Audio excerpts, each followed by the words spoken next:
You're listening to Real Love, Real Stories TV and podcast. I am so excited you're here.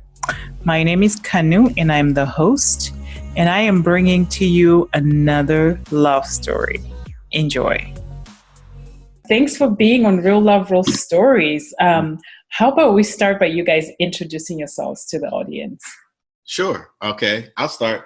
So I'm Brian Watson, the other half of the Watsons, Phoenix, Arizona. So I'm originally from New Jersey, Plainfield, New Jersey, to be specific.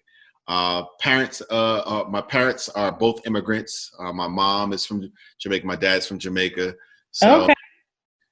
Growing up first generation, and dealing with all the things that comes with, and having a home that is forged around Jamaican traditions, and then going out into the American world and realizing a little bit of the clash in terms of traditions and trying to figure it out. And I think that's something that also plays into our story as well. So I'm not going to get too much into me in that part of it, but I work in finance for Bank of America. Been doing that for the last 20 years.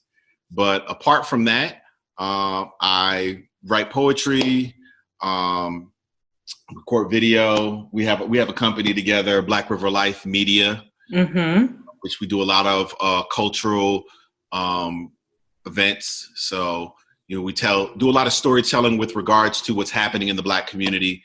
We do commercials for different companies, small businesses mostly. But I think the real emphasis of the work that we do is telling the story of the African diaspora, of which, we share two different dimensions of it that's come together in one household, so to speak. So I love it. I've got 3 younger sisters. So I'm the eldest of 4. So I think that plays a dynamic in our relationship as well.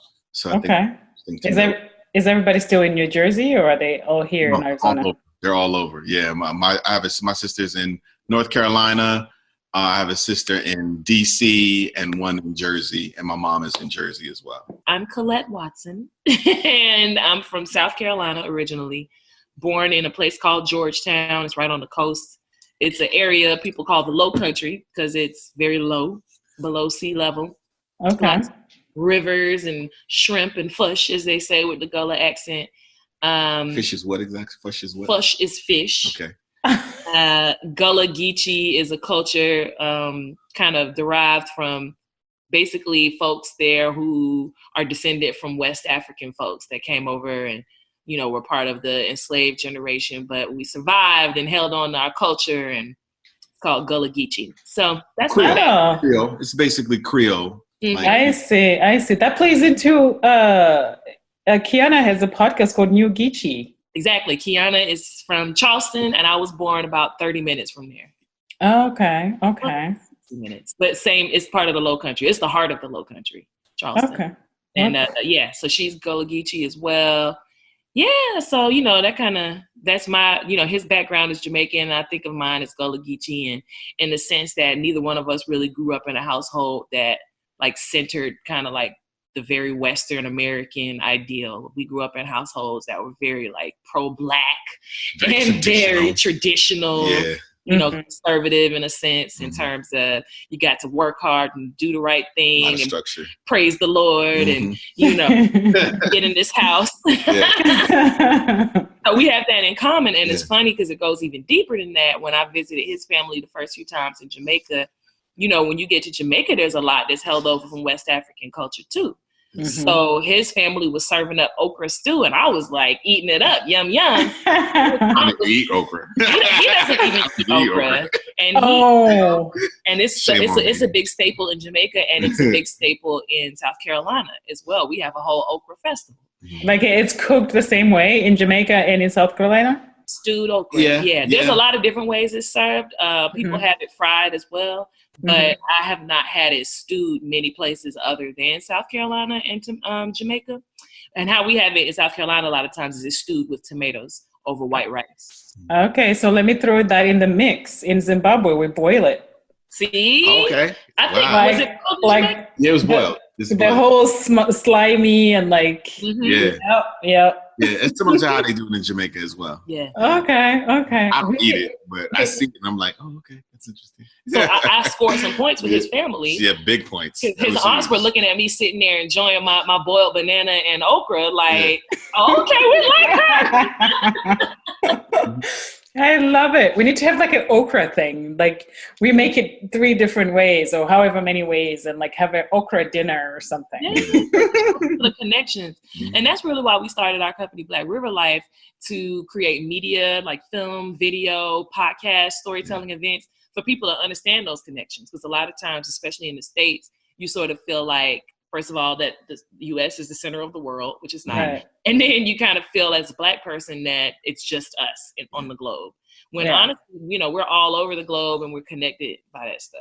Yeah. I love this. Rice, Yeah, I love this. So I want to hear about your love story. So why don't you take us back to when it started, when you first met and, go back as far as you want to go. So how did this love journey begin? All right, Colette's going to start, but if I may preface, you got to start, or if I may make a recommendation, to start where you were by yourself. I was going to. Okay, well.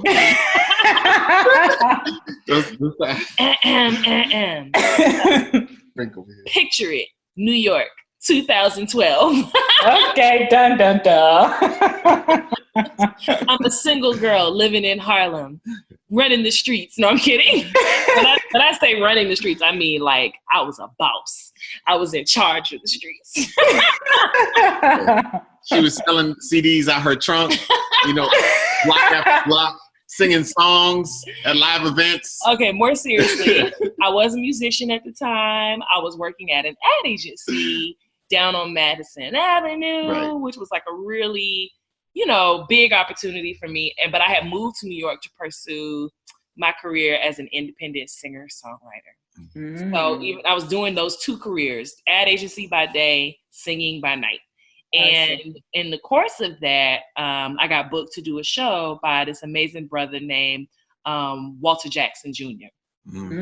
And Walter Jackson Jr., I got to say his whole name, went to college with Brian. Well, y'all weren't there at the same time, but they both went to the same college and they're good friends. Yeah, Hampton University, by the way. It's no need to. Oh, okay. If it was Howard, which is where I went, then maybe we would need to name it. But since it's just Hampton, I don't think we have to say it. Well, I think you have to say it because you have to be able to distinguish between the 2, because you might say HU at some point in this conversation. You wouldn't say HU. One HU is a low-income HU. Other HU is very prominent. I have to make sure we draw the distinction. So between obviously our colleges are rivals. Anywho, back to the story. We both went to historically Black colleges and they are rivals of each other. Okay. Anyway, so the guy that booked me, Walter Jackson Jr., amazing music promoter. He was part of a group called Damn Good Music Movement. Mm-hmm. Okay.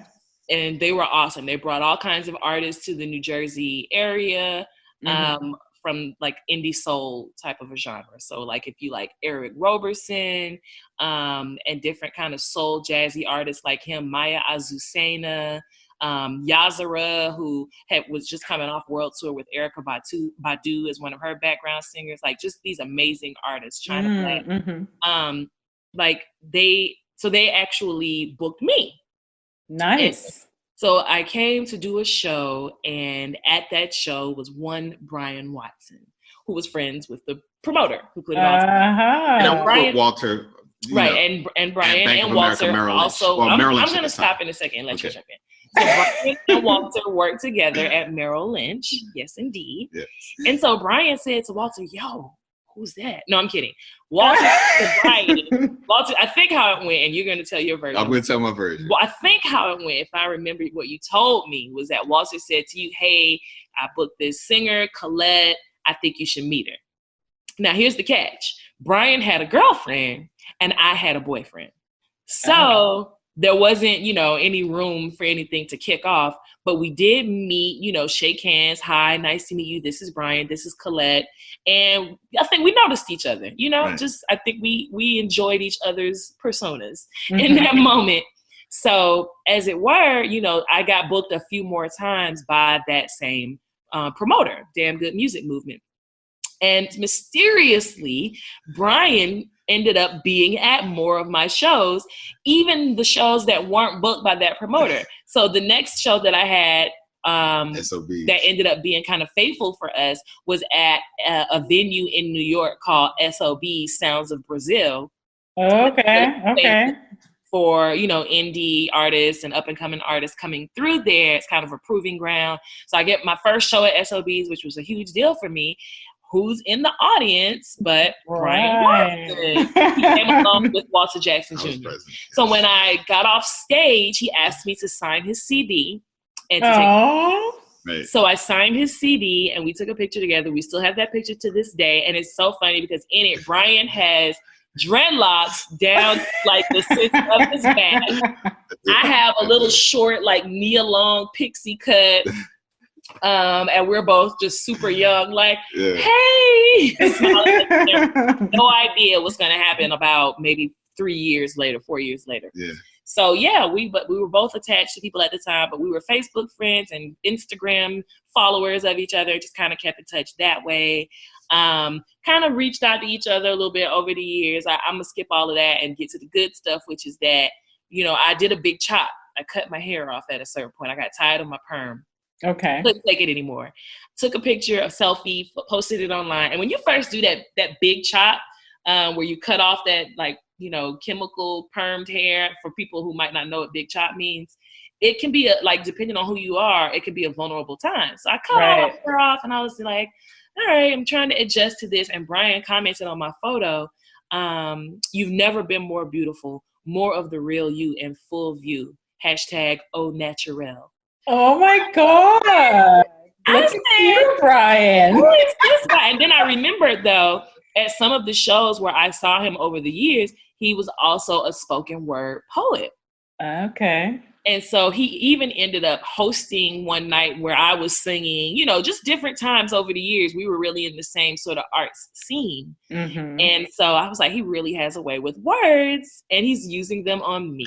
So I direct messaged him like, are you taken? Because I ain't seen no pictures of that girl in a minute. No, I didn't say that. Honestly, that's not what I said. That's what my tone was. But what I said was, are you taken? And he said, no, are you? And I said, no, here's my number. And we've been talking on the phone every day since. Yeah. Oh my God. That was August 2013. Yeah. And we got married in August 2015. Yeah. And the rest is history. There's screenshots of the actual Facebook conversation. So if ever there needed to be receipts of how it went down, it's out there. Like, it's in Colette's Instagram comments, feed, right? You can go look at it right now. It's in messages, and there's also a message out there. So I will confess that this probably could have come together a lot sooner, because at one point in time, I messaged Colette, put a post out there about a brunch that she had at was it Lola's or Nola's? It was a brunch. Would never remember the name of the restaurant. So anyway, this is in the process of somewhere in the middle of us kind of like seeing each other in passing at these music events and us following each other on Facebook and just kind of like, checking in on each other from time to time. So she might make a post, something that catch my attention. I might like it. Or there might be a post where I actually comment. This one particular post takes place where she's referring to a brunch that she has. And I kind of slid. You're not good. You're not giving the key details. Okay, what's the key detail? I took a picture of my brunch and I said brunch for one in Harlem. Right. Okay. Yes. You know how we do that, kind of to make sure everybody knows. Yeah. Singles. Yeah. I get it. Out here, okay, America. So I said brunch for one in Harlem, and then he commented, "Sure wish I could join you." Right. I did. And I have never been timid, Kanu. So I was like, come on down. Did he? I said it's a standing invitation, Brian. Right. She did say that. To which he replied, nothing. Oh, man. So let me tell you what it was. So Colette lived in Harlem at the time. I lived in Philly at the time. And so although I worked in Jersey, and of course, hanging out with my boy, Walter Jackson, yes, I would venture to New York. Right. But in my head, as a person who's a little more seasoned in the game, I'm economical about, how it is that I approach the whole dating process. And so I said to myself, I was like, man, I would love to go see her, but it's about a $35, $45 ride up to New York. Then there's a brunch. Then there's like, all right, how consistently are we going to continue to see each other like that? And I'm like, right now I got to save my money up. I was in transition. A whole year of happiness. I did cost a whole year. She's so right about that. But I didn't know. Like, how was I supposed to know? I didn't know that. He didn't respond. And I just said, all right, he wasn't about that life. And then a year went by, and then he was about that life when he left that comment about my hair, and I just had to reach out and clarify because everything was very vague. It was just like, okay, we check in on each other, but I don't know what your relationship status is, and I don't know if you're interested in me. So I just had to cut to the chase. Yeah, good for you. Are you taken? Because we need to do this. Yeah, good for you. I think timing is everything. But I'm gonna tell you, get up for it and then some. Because once we started dating, the thing that made me fall in love with him was he was so clear from day one. We had phone conversations that first week. And then we decided that our first date, we were actually going to take a road trip together. Okay. Like far? Just a car trip from New York to DC. So that's about 4 hours. Yeah. Okay. But what happened was that we realized not only did we have so much in common, and I knew him, he wasn't an unknown entity to me. I knew him through Walter. But it turned out we had even other friends in common that we didn't even know about. So one of his college roommates, let me see if I can connect these dots. Yeah. His college roommate, Drew. Nope. No, Eric. So Eric wasn't my college roommate. Oh. So Akin was we were student leaders at Hampton together. Akin and I were student leaders. And Akin Deli Omotosho, good brother, man. He was in the same dorm as me my sophomore year. What's the connection to Eric, though? So Akin was Eric's roommate. Okay, so and they moved off campus. And I was kind of like a third roommate because I spent a lot of time in their room. So Brian's unofficial college roommate, Eric Rowland, has a brother named Drew Rowland, who is the husband of my best friend. Yes. Okay. She sang at their wedding. Best friend since college, my line sister for 2 different organizations. Mm-hmm. I'm the godmother of their daughter. Like, these people are family. Right. As it turned out, her husband is someone who hung out in college all the time via his brother with this man. And we hung out after college too, so it was a strong relationship. So, we realized that connection. I was like, okay, he's probably not a serial killer. So we decided to go to the 50th anniversary of the March on Washington together. Yeah. We also, in our conversation, realized that we both cared a lot about like culture and justice and history and things like that. So it just kind of made sense. So we took that leap. And also, I felt comfortable taking that leap because, like I said, those first 2 weeks of conversation on the phone, he called me every day. There was no, ghosting, as they call it now. Right. There was no questioning whether or not he liked me. I think he started calling me his girlfriend at the end of the first week. I like that. It was so clear, and I had no questions. Yeah. And I think a lot of times what happens for single women is that we kind of find ourselves wondering, is he going to call? Is he going to follow through? Is he going to show up? He said he would meet my friends today. Is he going to be there? He said he'd meet my family. He said he would take me, to the hospital. I had a fever. There's a coronavirus outbreak. Is he going to show up? And it's hard to depend on people. Is he going to ghost me in the time of need for you? Right. He said he would donate a pint of blood. Right. I don't know where he did. So the fact that he was so consistent and dependable and sincere really stood out to me. In addition to the fact that I had already thought the brother was attractive for years. Okay. So this on top of that was just great. So we get to DC and we end up going to the March on Washington with my best friend, Carmen Rowland, who I was just mentioning, and her husband and kids. So we all went together. You know, it was like a group family day kind of a thing. So it was a first date, but it was a group outing. Right. And we had a really great time. We did. And he told me that night when we got to my best friend's house, he was dropping me off. That's where I was going to stay for the night. He said, you know, Colette, I think I love you. No, let me correct. I said to Colette, I think I'm falling in love with you. That's what you said. Now, we were on U Street when I said that. Mm-hmm. Our date, we had such a really great date that night on U Street hanging out. And we got back to the car. And you know that moment in the car where you're like, all right, well, I guess, you know, this is the end of the night, right? Yeah. And so I felt in that moment to just kind of, you know, just because I was really just coming off of like just that great feeling, how effortless our time together had been. If you're in a car with someone for 4 hours, you really get to understand whether or not you guys have anything in common to talk about. Chemistry. Right. And the depth of that conversation. And I think that really struck me, but even more so, just the energy of being able to move about just in our explorations, in our, you know, just going out and there not be, you know, much friction. It was any friction whatsoever. And just in our discovery of like what we like together, you know, because that, you know, that newness, that newness, it was a different newness, you know, it was more familiar than just like, oh, that's interesting. And it felt like we'd known each other much longer than we you know? had. Yeah. I like that. He said, Colette, I think I'm falling in love with you. To which I said, now granted, I'm an independent woman. All right. Like I said, I'm running New York. I'm on Madison Avenue. I'm on stage. Go ahead. I'm killing the game. Drop the quote, Coco. Listen, I depend on myself. What did you say? So at this time, I'm not lovey-dovey. I'm not sentimental. I done been through some bad relationships. All right. Let's get to it. My reply was, what? Yeah. I said, but you don't even know me.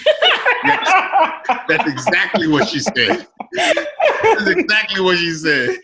And then this is what makes me love him, and I'm going to stop here. He was undeterred. What were you about to say, Kanu? I'm sorry. No, I was going to say that is something that I would totally say. You get it, right? It's like when you're a grown woman out here taking care of business, you don't have time for games and you don't have time for rushing into anything just to say you have something. Right. So I was never interested in that, but especially at that point in life, you know, at this point I'm 30, and I'm just kind of, not that that's old or anything, but I just wasn't a child. Right. So I'm saying to him, you know, how can you love me? You don't know me. We've been dating 2 weeks, but I had butterflies too, right? We just had this amazing day. I spent 4 hours in the car with him. And not only that, we spent the whole day at the March on Washington, go get changed up. And then we go out for dinner and then we go to a club. So it's literally been like a full 20-hour day. Yeah. So obviously I'm feeling him too, but I'm just protecting my heart. Yeah. And what really made me realize that I was falling for him too, and that the man he is somebody I wanted to spend my life with, was he looked at me and he was like, well, at least you know how I feel.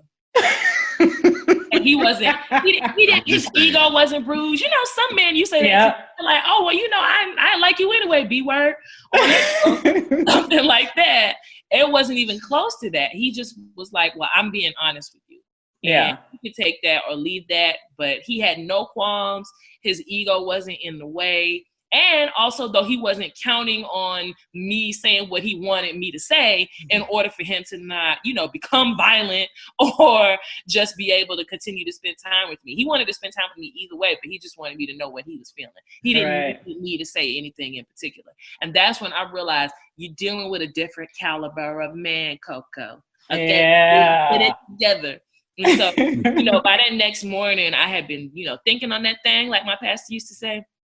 And I was like, I got to honor this man. Like this, I'm feeling him. He's feeling me. There's no way I'm going to let, you know, some kind of a sort of ego-driven need to not, get myself hurt by being honest, I'm not going to let that keep me from happiness. I'm going to be honest, put my feelings out there too. And whatever happens, at least I know I gave it realness. Yeah. I want to go back a little bit to the beginning when you were talking about Colette. You got signed up to perform music, and then Brian, you were showing up. It sounds like you were going to every event she was performing. Yeah. So what was going on there? Were you just loving your music? Were you? Well, yeah, definitely. Well, I'm going to be honest with you. When Walter showed me the flyer, I was like, yo, who's that? You know what I mean? He was like, no, you got to hear her. And then he shared, I think there was a link of your music online. I listened to the music. I was like, oh, yeah, this is kind of dope. And he was always the type of brother that, he's into music and particularly indie music. And so I started to get into indie music as well. And so I would go to these events with him from time to time, but I took particular interest in Colette because her music was that good. And you're supposed to say it was because I'm fine. I mean, yeah, you're fine. You know what I mean? You're beautiful. But I really enjoyed the music. And I realized she was actually saying something in the music. Okay. And that was one of those things where, as a poet, as a writer, I'm listening to words. I take stock in those type of things. And then, yeah, she definitely total package. And so I wanted to know more, at least. And even though, at the time, my situation was kind of like, it was on its way out. And I think Walter Jackson knew that too. Okay. I'm talking about the person that I was dating at the time. And, things were falling apart. And, your best friend, especially guy friends, like you talk about things in a way that they know where you are. Yeah. And as a married man, I think he had been there, at some point in time, because Walter's older than me, about by five years. So I just missed him when I was coming into Hampton. He had graduated, but I was coming in as a freshman. And so I think in that, he took like a big brother type interest. And I think in knowing Colette, he kind of saw where that connection could take place, but he just kind of, stepping back and just, facilitating us getting to know each other, but not really like pressing anything on either side. I see. The type of man that he is, because this is definitely, he's atypical. And I think for guys to understand who are the brothers in your life that you can take advice from, and then the dudes that you probably should take advice from that person. And Walter Jackson was definitely somebody that I trusted. And I, to this day, that's my ace. So he's in our wedding, and he's just been him and his wife have been great mentors to us in that way. Can you talk to us about the proposal? How long did you date, and what was the proposal like? Can I set it up until we get to? Okay, hook it up. So we started dating in August, and we got engaged in December of the same year. Yes. Okay. So that's why I said, while he may have stalled a little bit at one point, once he was in, he was in. He was in. Yeah. And so was I. So yeah, we started dating in August, and we basically we were talking to each other, and we were dating. We go on this amazing trip to DC. We get back. We're still loving, dating each other, fully girlfriend and boyfriend, saying the L word all the way in. And then started to realize this could be a forever thing. And then he dropped some news on me. Oh. 7 kids in Jamaica. No, I'm kidding. I'm joking. See, you can't play like that. Oh my God. I was like, what? This sounds too good to be true. Hold on a second. Is the 7 kids? There they go. Right. You know that's what I was waiting on. People be waiting for that moment. That's what I was waiting on. No shoe has dropped to this day. No, what the news that he dropped on me was that his job had asked him to transfer to Arizona. Yeah. Okay.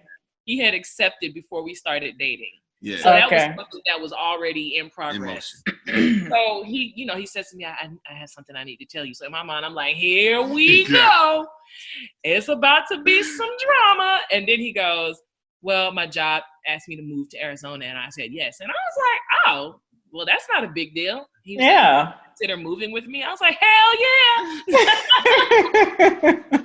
They're not selling happiness on trees. You know, they're not growing happiness on trees. You know, when you find, I've always been adventurous. When I moved from South Carolina to New York, I did it on a whim. I packed my Nissan Altima, and a friend of mine, Michelle, shouts out to her, Michelle Elliott, we drove to New York. I was like, I'm moving to New York. I want to sing. And so when I met Brian and felt so much love and safety with him, I was like, I would, you know, I had actually been thinking about moving to LA anyway, because New York is dirty and tiring. But I did love New York. I adored New York. I just was feeling like at that point I had been there about 6 years or so, and it was winding down for me. So at the time it was really perfect. Yeah. So when he asked me if I'd consider moving, I said, yeah. You know, but that's a lot to ask of a girlfriend, hint, hint. So, you know, but I wasn't demanding a ring or anything like that. I didn't ever get that impression. At all. I just was kind of like, but I'm into it. I'm into it. So, of course, now you have to tell your family, hey, I'm moving to a notoriously Republican state and notoriously conservative state. You know, the last state to ratify the Martin Luther King holiday, all of the things that people think about when they think about Arizona and don't have much familiarity with it, which my family didn't. Which is, are there any Black people in Arizona? Right. Right. Was this the time of like Sheriff Arpaio or whatever? Absolutely. He was like, absolutely. You're like, that's where you're going? Exactly. So when you tell your family that, my family, I'm lucky that my parents have always let me know that they trust me a lot. They trust me. So there wasn't any like big war about it, but definitely some side eyes like, and who is this guy again? Because I've only been dating him like 4 weeks. So of course my family hasn't gotten a chance to hear a lot about him, you know, for me to be making this type of a move. So then we embarked on what we call the East Coast tour of meeting each other's families. Because we figure if we're going to move across the country, we need our families to know that we're both okay. Yeah. So I went and met his mom, who was right there in Plainfield, New Jersey. I had met his sister when we had our first date, but got to meet her again. And then he came down to South Carolina to meet my mom, my dad, my aunts, my uncles. My Uncle John sat him down at the dinner table for about 2 hours and grilled him. Sit down, like the sit down, because I would say he shared with me the soul of the family. And then I shared with him the soul of who I was. And I don't think you really get into those type of conversations unless you're profoundly interested in wanting to like embrace all of that and understand and know all of that. And then, of course, able to kind of share everything that comes with who you are. Yep. Right. And I think when you listen to, and I know particularly when I was listening to how he was talking about the family, I saw the relationship and the connection to my own family.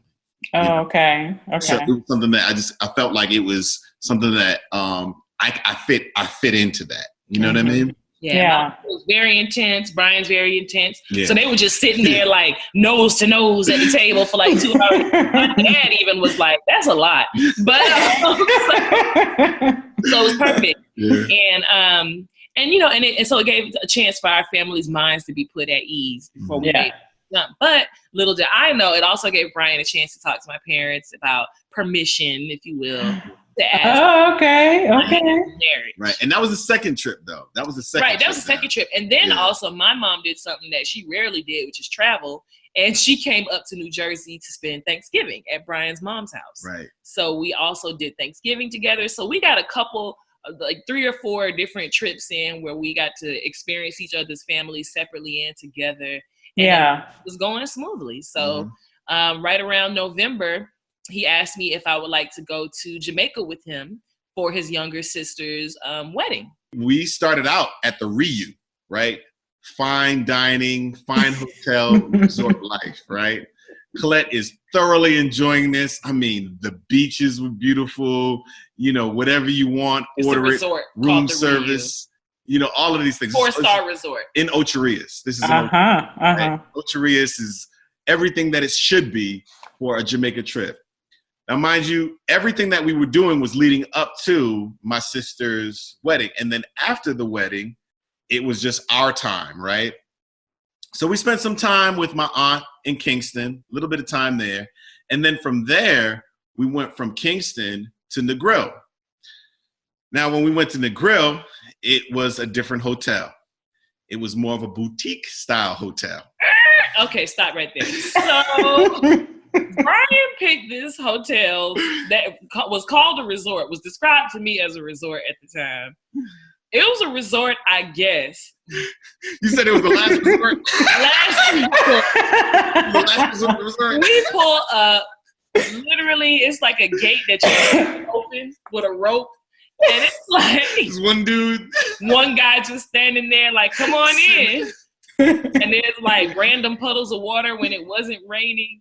And it's like you went from the Ryu, which had like this state-of-the-art entertainment building, to where we had like literally a broken, cracked ping pong table. We did. This is true. As the only entertainment. Right. The room looked like something a sniper lives in. Oh my God. It wasn't that bad. It was not that bad. It was more of a humble, more like a hostel. Okay. So Europeans are familiar with the more hostel type setup, which this wasn't a hostel, but it had hostel type amenities. Now, granted, we had our own bathroom, we had a bed, we had our own like space. It was our own space, but it did not have the down pillow. It was just a regular pillow. He said, listen, all you need to know is he said we had our own space. Like, that's a plus. And the service was still good. It was still good service. So what somebody opened the gate for you with a rope. That's great service. That's what I'm saying. It's back to a more simple life. But what it was that I think Brian wanted me to get a sense of real everyday Jamaica.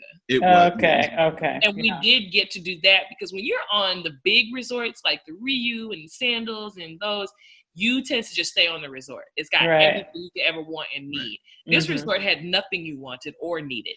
So it had a bar. You could order food. I'm kidding. I'm exaggerating. But it had much less. It did. And so therefore, though, especially being that Jamaica, so we, felt comfortable, you were more likely to want to go out and explore. Right. Is that fair? That's fair. And we did. We did more going out and exploring, meeting everyday Jamaicans in our travels, walking down the street versus just being driven around. Going out to eat. Resort. Yep. Okay. Everyday Jamaicans on the beach, and then doing excursions from time to time. But it was more the excursions where it's more mom and pop excursions than like, real commercial enterprises excursions that have LLCs and things like that. Right. It was just a dude that takes you out on his little boat as opposed to some big company. But one of the excursions was a trip to a place called the Blue Hole, which is a natural spring in the bush of Jamaica, of Negril. Yeah, I want to say it's in Brighton, Jamaica. Brighton, Jamaica, which is what it's called. Next town over from Negril. Yeah. And it's very exclusive. Well, I shouldn't say exclusive, but it's a spring, a natural spring that's in a very remote location. So to get there, we had to hail a cab, and I'm doing air quotes because you know how here cars have like floors. So we hailed this cab, and this guy pulls up to take us on this trip to the Blue Lagoon. We get in the car, and literally there's a the Blue Hole, I'm sorry. There's a huge hole in the floor of the car, and you can see the ground under it. Yeah. On our way there, though, here's a good sign that we passed by a bar named Colette. We did. Oh. Owner who was also named Colette. Yeah. I think she spelled it the same way too. She spelled it the exact same way. So our driver, his name was Honey. He was this amazing man, probably, I guess, maybe a Rasta. He had long locks, like past his waist, long gray locks. And he made honey. He did make honey. I was about to say, the reason his name was Honey is because he made honey. He made honey, and he sold it out of the car. So Jamaica's entrepreneurs, man. More than one job. No honey for us. We stopped by his house to feed his dogs, and then we were on our way in the car with a hole in the floor. Right. Okay, so was it just that the car was old, or what was that? I mean, very old. It was a 1955. No, I'm joking. Yeah, but it was a lot. It was like a 1980. Jamaica's what I'm talking about when it's a car. It's called a Lada. and it's an Italian car that they sell in Jamaica, or is exclusive to, I think, the Caribbean, but it was called a Lada. And long story short, we're driving along, and all of a sudden we turn off the road into the bush, and we're like driving through trees. And I'm like, what is happening here? And Brian's like, no, it's all good. It's all good. And so we're literally driving through like trees and bush. But then all of a sudden there's a clearing. There's a 3-story house, a beautiful swimming pool with a poolside bar. And just this beautiful little small kind of bed and breakfast environment. Sun is shining. It's a beautiful day. And there were a bunch of people. There were a few people there. There were a few people there in the pool, at the bar. And I was like, oh, all right. Well, I guess this isn't the day that I die. And so we pull up, and, Honey lets us out. We go get a drink from the bar, dip in the pool. There's some other American tourists and other tourists there, talk to them. And then everybody's like, are you going to go to the Blue Hole? And Brian's like, yeah. So we go over, and there's literally a huge hole in the ground. If you could imagine a well, but it's about 30 feet deep and much wider than that. Maybe about 40 feet across. And everyone's gathered around the edges of it. It's kind of like when you go to the Grand Canyon, except, not that big, but how everybody's just kind of at the edge looking over. Right. And it's so deep you can't see down to the bottom. But there's this group of like teenage boys who are kind of running it, if you will, sort of like an amusement park ride. So they're making sure everybody stands in line, and people are in line headed to the hole. And I'm looking like, well, what are they doing? Well, lo and behold, they're jumping in. Oh, wow. They're jumping down into the natural spring water that's at the bottom of the hole. And it's about it's a 30-foot drop into the water. You know and what it's I mean? Dark. You can't see what's down there. So you just jumping out on faith. I mean, there's light that's coming in from the sun, right? But that's pretty much it. You know? This is not like a commercial destination where there's like lights and T-shirts and cameras and a nicely security formed protocol. A nice ledge and towels when you get out and things like that. No, it's just a rough, natural ledge. Yeah. But there's these teenage local boys there running it, so you hope you kind of put your life in their hands at that point. But so what they life have, vests. I'm about to say that they're giving out life vests to everyone that's jumping in, and then kind of directing you as to what to do.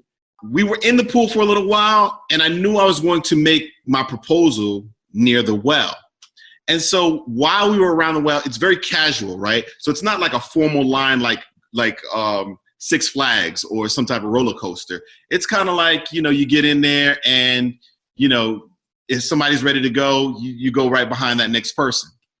And so I casually, as Colette was kind of, exploring the area and the space, I spoke to some of the guys around there, and I told them, I was like, hey, I'm about to propose to my girlfriend, and I was wondering if you guys would mind, recording it. So this is recorded, right?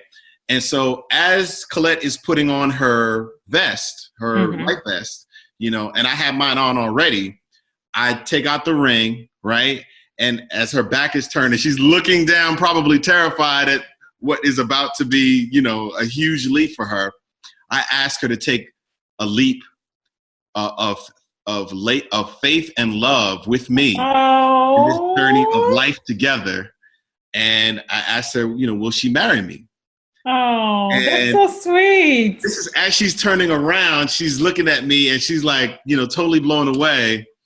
And in that moment, I said, let's take this leap and let this be, a leap of love and of faith and in being together. And let's be together, forever, And from that point on, our relationship was solidified. Oh, that is so. Was there any doubt in your mind, Colette? Did you say yes immediately? Oh, I said yes immediately. At that point, I was like, dang, this means I really do have to jump in this hole. Because I can't say yes to that leap and not take this leap. Yeah. Wow. Marrying him was no brainer for me. Yeah. Oh, so you both jumped in? Both jumped in. Took that leap. Oh. I'm not a person that does heights at all, which he learned in a very comic fashion later on. But that day, I just felt like if I'm making life leaps, I may as well do a few at one time. So I just went ahead and jumped in and faced my fears. And the water was so like cooling. It was kind of like that feeling of a eucalyptus cough drop in your mouth or something to that limestone. Mm-hmm. And so you were able to kind of rub the natural lime into your skin because it's almost like soapy. Yeah. Okay. The consistency of it when you touch the lime rocks that have been exposed to that spring water for years and years. And it was beautiful. We just hung out down there for a while, looked at the little fish and things that are swimming, took our time, soaked in. I looked at the ring, made sure it didn't fall off. And then we climbed on out of the blue hole and started our new life together. Yeah. Oh, that's beautiful. So were you planning this to do it at that very... Oh, yeah. Okay. Okay. This was like months in planning, Okay. And when I say months, maybe I should say so we started dating in August. I didn't propose until it was 12/11/13 was the exact 12/11/13. Oh, okay. 11th of 2013. Right. Okay. I knew the exact day that I was going to do it because I wanted to have some numbers come together so that it would be not just a memorable experience in terms of the event, but the numbers themselves, Yeah. So. Oh, that's awesome. Wow. Okay. So how many years now have you been married? It'll be 5 years in August 2020. Okay. So where was the wedding in South Carolina? You were moving to Arizona. Where was the wedding? Yeah, we moved to Arizona that January. So we got engaged in December and we lived in Arizona 4 weeks later. Yeah. So it was all very fast turnaround. And so, for my family's sake, I got a lot of folks that don't like to fly. We decided, which is the opposite of his family, because his folks are Jamaican, but they live in Canada, Jamaica, Jersey, Florida. But he was gracious enough to let me put our wedding in Charleston, South Carolina. And so we did it at a historic theater on downtown on historic King Street in Charleston called Belmont Place. And we had our name on the marquee, Brian Loves Colette or something like that. Is that what it said? Colette, out on the marquee, and a lot of our family was able to come. It was really nice. Oh, that's beautiful. Everybody got to celebrate your love and witness the nuptials. I love it. So I always ask my couples this. So you know how when two people get together, you deal with some things, like you're living together, you deal with some annoyances that you have to adjust to living together. So what are some of those from each of you that you're dealing with in your relationship? I'm trying to think. What are the things that it's not anything big. I think for me, the biggest thing, and I mention this to you all the time, I'm not neat by any stretch of the imagination, but I don't like clutter, especially clutter that is like food trash, like food wrappings or used paper towels or anything that might have any type of a food matter on it. And so my lovely husband, being Jamaican, loves fresh fruits and vegetables. And so he will like peel carrots into the sink and just leave the peels, or he'll have an apple and like leave the apple core sitting on the coffee table, and most men, I think, leave socks laying around, things like that. So he's like a little clutter mobile, and I just follow him around. But one thing that was gratifying for me was that early in our relationship, maybe a year or two in, I went out of town for like a week, and when I came back, he was like, "Yo, I didn't realize how much you do." started piling up on him. Then he realized. So I think that would be probably my biggest pet peeve. And again, with me not exactly being a neat freak myself, I can't get too mad about it. Yeah. I think my thing is sometimes getting to where we need to go. I move a little faster at times. And I think also the other thing is sometimes there are things that we might forget that might be kind of useful for the particular trip. And I'm like, I think we might have needed that. You know what I mean? But we work our way around it. A was fake news and B was true. Yeah, okay. We'll go with that. I'm definitely forgetful. Yeah. So he's got me 100% pegged on that one. I forget all kinds of stuff. Right. us getting ready to go somewhere, it depends. I don't know, because sometimes, brother. Well, it's not us prepared to just go somewhere. It's the going. You know what I mean? And sometimes I move, and I lock into whatever it is that I'm trying to do, and try to be about that. And I think sometimes that that's when we're not necessarily on the same page. Sometimes. Oh, okay. Yeah. Have I brought up anything? No. More than that? No. Yeah. Okay. Well, how about on the flip side of that? What are one or two things that you absolutely love about each other? I love his taste in movies. When we're in here, especially right now, what we're going through with pandemic and quarantine, he picks the best movies and documentaries. And I call it, so his email address ever since the day we met has been before that. But, the email address I've always known him by is Afristocracy. And it's also his handle on Instagram. It's just kind of his thing. Okay. If you will. So I call them, when he picks out movies and films for us to watch at home, I call it Afristocracy Film Festival. Because he just is always firing up something that's so interesting or educational or, it's just really fun. And then when we watch together, we analyze it and break it down, because he actually was an indie filmmaker and actor when we met. And my degree is in radio, TV, and film production, although I've never been a filmmaker before.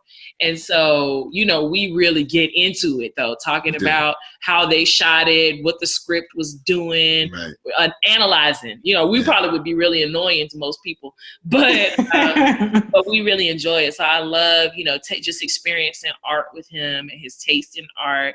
Even when we go out to concerts and shows, kind of digging into just what's being said and done and what we hear. It's just, it's really fun. And we both love to dance. So I love dancing with him. He dances like a Jamaican uncle.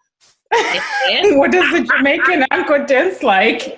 It's like a shoulder and a hip thing. Well, I'm not exactly supposed to be out here daggering. You know what I mean? You are a Jamaican uncle. That wasn't derogatory. Yeah, I'm just saying, you go like this, It's like smooth. It's like a very he'll move it. So you go out to dance these days, and these young boys are standing around on the wall staring. Brian and I, even when we first got out here to Arizona, we would go out and dance, and we'd be like the only two people in the middle of the dance floor sometimes. And I feel like folks were kind of looking at us like, what are they doing? But both love to dance. I love the way he dances. So those are some of my favorite things. Yeah, I think one of my favorite things with Colette has always been just how sensitive she is to the world and how she sees the world, and the things that I might have missed in analysis of what's taking place that she brings to my attention, which I think she makes me more sensitive to the world in that way.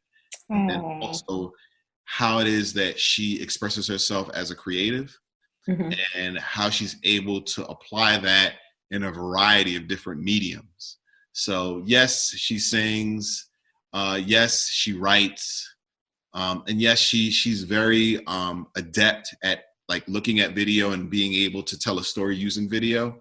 But beyond that, if it was Crayola crayons, Colette could find a way to make that a very interesting art piece that speaks to something social, something that is necessary for us to see, something that tells a story, and something that profoundly speaks to us. And so I think that is the thing that, is constantly growing in Colette, and I watch it grow, and it's something that makes me a better man. So. Oh, that's beautiful. Oh, okay. So in the beginning, we're talking about this podcast really is to give hope to single people. So if somebody that's single is listening, what advice would you have for that person? I got one from the rapper and philosopher Common. It don't take all day to recognize sunshine. That is true. That is true. Yeah. We might see sunshine and start to analyze it though, right? Absolutely. To overthink it. And is that real sunshine? Is that a light bulb? Is there too much UV radiation? Do I have on sunscreen? Sometimes you just got to say, you know what? It's light and it's warm and it feels good, Oh, I love this. I'm just going to follow the light and see where it goes. Mm-hmm. And understand that regardless of whether it turns out right, you got to be open. And I think I was dangerously close to not being open anymore when I met Brian, but he kind of rescued me back from the edge. Yeah, I love that. I love that. Yeah. Yeah, I think for me, it's my mom used to tell my sisters and I, you better find somebody who could do something for you in your life, you know. Mm-hmm. So, and what she basically was saying is find someone that can do something for you in life, right? And I think for me, Colette challenges my growth. Mm-hmm. She opens my mind to different ways of thinking. And I think for anyone who's single, who's dating, you should, and it's not a financial thing. It's really more about how does that person facilitate you having experiences that lend itself to you becoming a better version of yourself. Right. And I know that that's what I get out of my relationship with Colette. And it's funny you say that, because I think a lot of times, especially with today's online dating, it gets extremely superficial. Of course, it's going to be superficial because we're human beings and we're visual, many of us, but those who aren't like visually impaired, you know what I mean? But the thing is, if it's only superficial, that runs out so quickly. And so I think that's really wise what you're saying in terms of looking for a partner that helps you be a better version of yourself. Because now you're getting into, well, what do you believe? What do you care about? Where, you know, how do you invest your time? What are your values? And those are things, you know, we talked about real early on, but I think that these days, especially with online dating, can be scary to talk about early on because you think you're going to scare the person away. Mm-hmm. So you feel like if you just present like a very stereotypical physical package, then you should be able to attract something. But we don't realize is what you're going to attract is something you really don't want, because it can be harmful. Whereas if you're really thinking in terms of who a person is and who they facilitate you being, you know, you're more likely to get something that'll last. Yeah. I would also add to that and just say that as you get to know that person, know what it is that you're becoming while you're with that person, and ask yourself, is this who I want to be? Oh, that's deep. Because I think sometimes when you meet somebody, you start to like change yourself a little bit. And maybe you want to impress them, for whatever reason, right? So if you ask, you guys start to pick up each other's habits. You start to, you're going to learn something from that person, even in being just yourself. You're just going to start to draw from each other. I love that. Yeah, that's so true. Yeah. So is there a question that you guys were hoping I would ask you that I didn't ask you?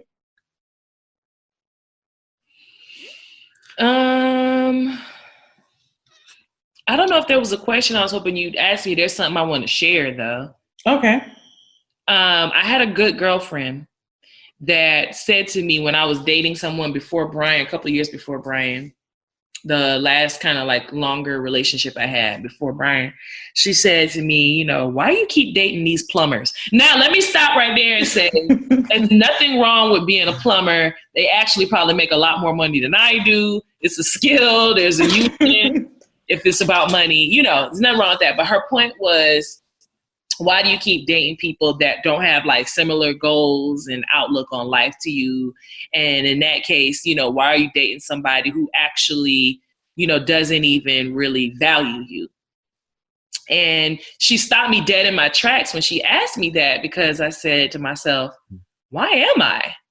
You know, dating can become a cycle where, you know, you go out to the club, or now these days you swipe left or whatever, and meet somebody, and if they act like they like you and they're halfway palatable looking, you go out again. If they keep showing up, then you take a title, and it's just like you never stop to really say, is this good for me, or is this even harmful? And that situation was actually very harmful, and even like emotionally abusive, and a lot of other things that I had not just stopped to take stock of. And it's kind of like, even I hate to keep bringing up this quarantine thing, because I don't know when folks are going to hear this, but even I think this quarantine moment with the whole COVID-19 thing is making people stop. And all of the sort of day-to-day cycles of go to work, go home, go to bed, rinse, repeat, that we have thought we were locked into and that there's no way to do it differently. Now we're being forced to realize, no, things can change in the blink of an eye if we just decide to change them. And so I'm really grateful to that girlfriend of mine who said that to me, because she made me realize, kind of open my eyes, get out of that situation. And then 2 years later, get into a good situation. But I first had to stop and say to myself, I deserve to be in a relationship that doesn't hurt, that isn't scary. And also I have to develop my self-love before I can even attempt to love anybody else. And that was the kind of journey I spent a couple of years working on. And then Brian just happened to come into my life by happenstance of a DM, a direct message. But by that time I was in just so much more of a better headspace. And so I just kind of think for anybody that's listening, that's losing hope, my biggest, offering would be to take that journey of falling in love with yourself. And people say it all the time and it sounds silly, but for me, it looked like, really digging into my music and going and performing at places and jumping on stage or doing open mics. And then lo and behold, there was Brian along that path, and we had similar interests because we met in that arts scene. Mm-hmm. And that kind of has become the foundation for our relationship, because I'm always going to love art. I may not always be cute. My butt may drop, but I know that I'm always going to be creative. I'm always looking back to see what it's working with right now. It's still sitting up kind of, but I know that that's going to last. Our connection and the substance of the people that we are, that's going to last. Mm-hmm. And it's just, I think I'm really fortunate that I had a good friend that gave me good advice, because a lot of us get bad advice. I'm really blessed that God led me to listen to what she had to say. Right, yeah. Mm-hmm. That critique in, because I could have gotten mad and just stopped talking to her forever. But instead, I took it as a moment to reflect on myself and what I was doing wrong and what I was accepting and what I deserved. And then I turned around and was still able to be open enough to receive it when God blessed me with a really great man. Because if I hadn't been in the right space, I wouldn't have received him. It takes all of that, and it's a process, but you have to sort of believe that you're worth it. Yeah. So I'm going to ask this question. I wasn't planning on asking it, but I have to ask. I've been doing some research. As a matter of fact, I'm creating a course for Black women. It's called the Black Women's Advantage. And it's to help a Black woman like myself who, confident and like you were saying, Colette, running the streets, you're the boss, right? Mm-hmm. But with that, though, comes this sort of intimidating factor. Mm-hmm. Across the board, all men, all races, we are deemed unapproachable, intimidating. As a result, we are, even when you look at online dating, Black women at the bottom, mm-hmm. There's a statistic that says something like we are 25% less likely to be approached by any race, including Black men, mm-hmm. when we were doing online dating. So my question to you is, I'm glad you took the time to do the self-care, the self-love and all that. And then that opened yourself up to meeting Brian, and then you guys have a good relationship. But what would you say to that person? I am actually that person. What would you say to me? Because this is what I hear every day. Mm-hmm. I'm unapproachable. I'm intimidating. And I'm still single in my 40s. Which, first of all, 40s, super young, super beautiful. Ain't no time limit on this thing, but you know that. Secondly, and I'm 37, so I'm like, it better not be no damn time limit on life and being able to be, young and young feeling and vital. But what I would say to that, first of all, is we got to realize that we are up against huge dynamics that have nothing to do with who we are on the inside. I'll try to say it briefly and say it this way. A lot of Western culture mm-hmm. decided centuries ago to attach this false inferiority to Blackness and to put into the social order that Black men and women were subhuman at a certain point. That's centuries ago. And when you fast forward now to 2020, what that looks like, although we may have civil rights, we are still socially affected by the leftovers of those dynamics. Tremendously. And all of us internalize that. Black people, white people, Hispanic or Latino people, Asian people, we all internalize that. So when you talk about that statistic of being chosen on social media, that's partially because European standards dominate what we even think has value. Whether it be German cars or whether it be Haagen-Dazs ice cream, which ain't even European. They just gave it a name that sounded European, and that's why it's the number one ice cream product. So, you know, I come from an advertising background, so I really think about these things. And it's all false messaging, right? But here's the good news. Despite the fact that there's centuries of false messaging out there, Black women in our magicalness, we have a uniqueness about us that is part of the fact that we have, survived and thrived and been very innovative in getting around all of that to actually be the most educated and starting most new businesses and setting the trends for beauty and hair. Everybody is spraying themselves to look like us these days. So even up against centuries of programming that says Blackness is not it, we have persisted, and now we have landed in a place where really Blackness is beautiful for everybody else. So how do we make it so that we reap those benefits in our personal lives? Well, the first thing we got to do is go where we're celebrated, not tolerated. And a lot of times what happens is certain men will make you feel like, yeah, I'll give you a chance, I'll date a Black woman, I guess. Like very lukewarm kind of, no. Go where you are celebrated. And I feel like the baseline of that is in your first conversation or two. If a man is bringing up he doesn't usually date Black women, or he's never dated a woman whose complexion is as dark as yours. Yeah, like bye. Yeah. Exactly. Just go ahead and cross that off the list, because anybody that narrows your humanity down to just your skin color, in a negative sense, is probably not the person for you. And I think from there, you really, as far as that self-love part, it's actually stuff that you're already doing. Like for you have this amazing podcast. And as you continue to grow it and do the live events and your merchandise and your tour, and then the next thing you know, it's a web series, and then panel. You got a panel at the Essence Festival, and then comes knocking, or Fox Soul, ABC, Tamron Hall wants you to do a segment on the Tamron Show, or producer. Please sign me up. The production meeting, and there was a man at the other end of that conference room table.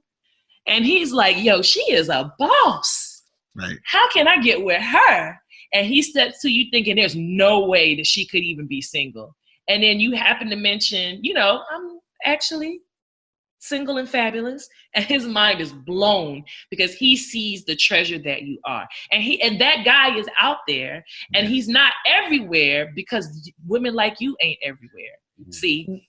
And that's the last part I would say, is that we have to realize that the things that make us so-called intimidating are only intimidated to folks who ain't got nothing going on for themselves, who you really don't want in your world. Right. Oh my God, I'm so glad I asked that question. This is gold.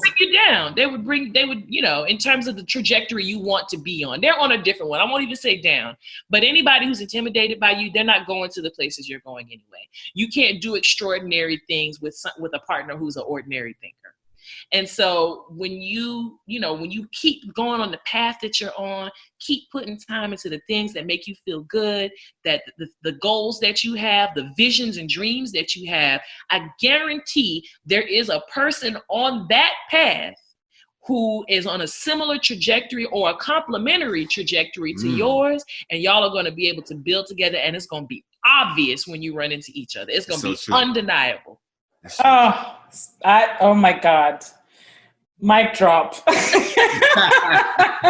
I believe it. I know it. I lived it, and I've seen it happen for other people. So I promise you, I wouldn't, like my grandma would say, I wouldn't lie to you. Yeah, I love that. I love that. What about Brian? Do you have any thoughts about that? Yeah, I have 3 younger sisters. And so, part of my role, my mom was a single parent, is, make sure you take care of your sisters, right? As the oldest, you always got to take care of the younger ones. But in my case, I have all sisters. And watching them grow, I think one of the things that always stood out in my mind that I would always want for them is for the men in their lives to be constantly going beyond just being a man. You should always be approaching being more than a man. And I think as we know that we are spiritual beings and we're constantly seeking to get beyond the things that hold us back in this world, that we're thinking and feeling in ways that allow us to shed a lot of the superficial things that we've been taught, and how it is that we engage the things that we envision that are of purpose. Mm-hmm. And as we're driving towards that purpose, and we find somebody who has similar purpose, then we understand that we can't do these things alone. We can't live this life alone. Can't be a man with purpose without being with a woman with purpose, Mm-hmm. And we should be purposeful in our relationships and how it is that we continue to grow in the ways that we know that allow each other to become better, because if a person has a purpose in life and they're constantly striving for something, which also as a measure within yourself, knowing that you're constantly striving, you guys have learned a few things in the process of pursuing those things, and you can share those things and you grow on that path. And I think, to piggyback off of what Colette has said, that it is truly a path. And so if you find yourself in a lane where you're running into, just dudes that aren't even thinking about who they are as men, to even pontificate what are the facets that allow me to become more than a man, then you ain't in the right lane. Right. Which lane? Get out of that lane. Mm-hmm. Get out of that lane. Mm-hmm. and these, I run across these dudes from time to time, so they're out there. They're definitely guys that are in my circle, like a Walter Jackson. And there's a few other, some of my frat brothers. Alpha Phi Alpha Fraternity Incorporated. There's some brothers out there that I've come in contact with that are definitely, really deep and profound. And it's really a matter of finding the thinking man's circles, and going through a process of mind tasting. You know what I mean? Really ask these dudes how they think, about certain issues. And that is also going to be the litmus test for how they might think about you. Yeah, I love this mind tasting. You guys are so smart. Oh, listen, he got the mind tasting too. Many people love that too. And I want to say this. I have not always been a person that was very, very opinionated and outspoken. I grew into that over, like, my mom would tell you, when I was a child, I was a wallflower. That was her word for it. And even in my 20s, I remember even thinking to myself, like, gosh, some of these women are so sharp that I worked with in New York, and they have all these like outlooks on things. And, I wonder if I'll ever be like that. But life experience is so key. But we got to go get the life experience. So sometimes, we hear people say, Mr. Right ain't gonna be able to find you unless he break you in your house. and that's kind of real, but it's not to say go out looking for men. It's to say go out looking for yourself. And so when Brian speaks about purpose, I know for some people that'll be intimidating to hear, because a lot of us are on that search for, well, what is my purpose in life? I feel like that's probably one of the number one questions. So it's not that Brian and I or anybody else has 100% figured out our purpose. It's that we know what we value, we know what we care about, we know what we enjoy. For me and Brian, we care about the community. We care about the African diaspora. We care about music and art and poetry, things like that.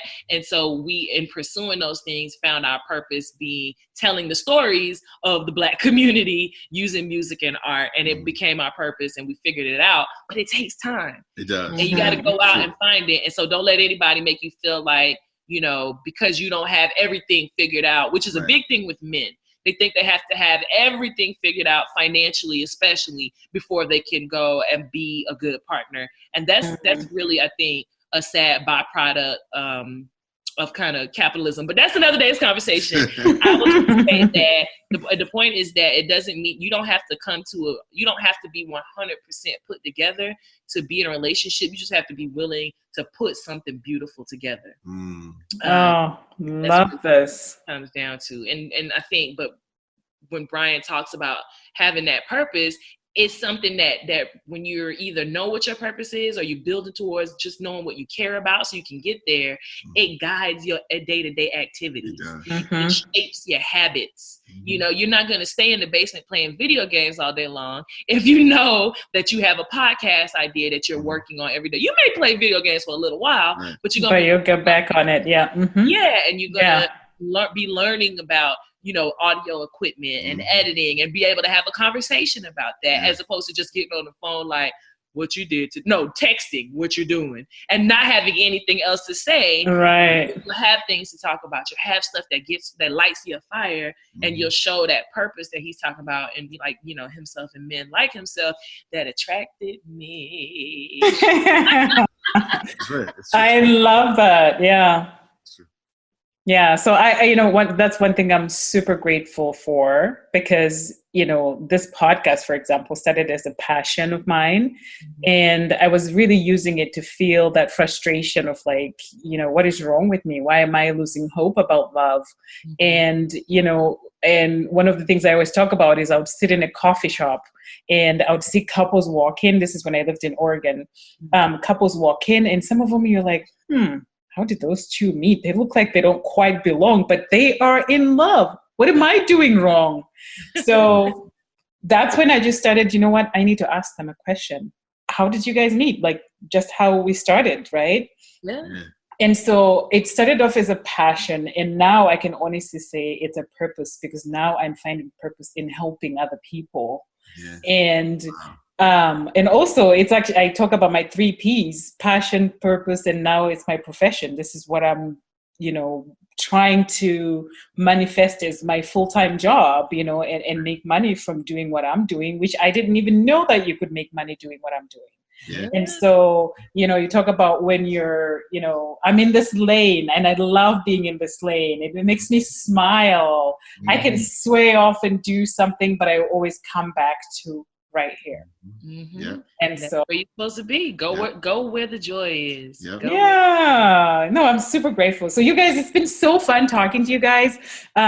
So can you tell the audience, how can they connect with you? And you talked about your businesses and stuff, but tell us how they can connect with you. How can they see what work you guys are doing so you can either support them and they can support you? Yeah.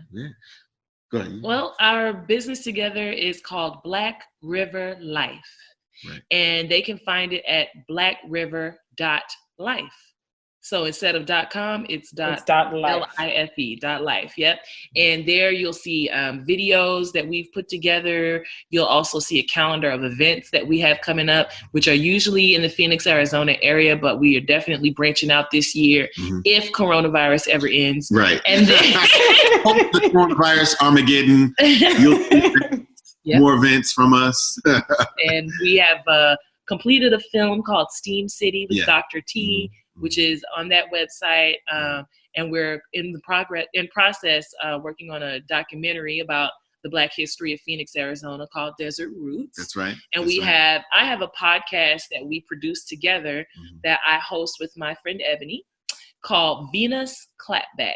So I guess some of the stuff we talked about regarding dating and Black women's wellness, that's what that show is all about. Oh, cool. Yeah, I've listened to some of your episodes there too and love it. Yep. Thank you.